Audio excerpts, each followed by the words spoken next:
सुरुवात करूयात मोठ्या राजकीय टॉप 9 बातम्यांनी।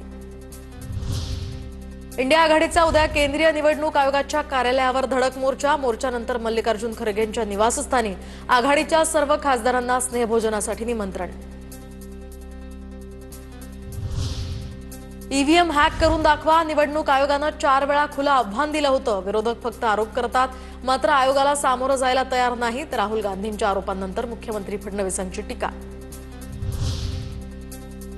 आम्ही प्रश्न निवडणूक आयोगाला विचारतोय, पण भाजपच उत्तर देत आहे।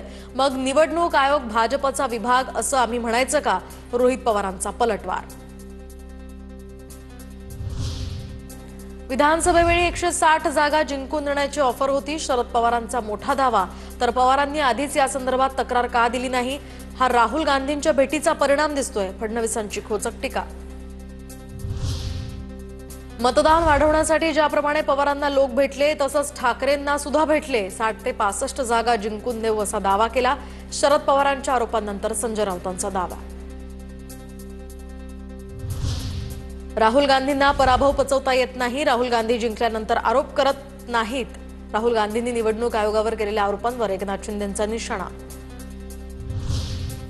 राज्यभरात उद्या ठाकरेंच्या शिवसेनेचं सरकार विरोधात जनाक्रोश आंदोलन। भ्रष्ट मंत्र्यांमुळे राज्याची बदनामी होत असल्याचाही आरोप। मुंबईतील आंदोलनात उद्धव ठाकरे स्वतः सहभागी होणार।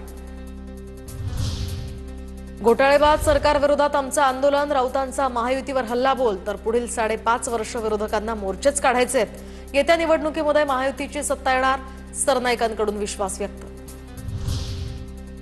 गडकरींच्या जवळच्यांची नावं मतदार यादीतनं गायब होत असतील तर इतरांचं काय? मतचोरीचा याहून मोठा पुरावा काय असेल?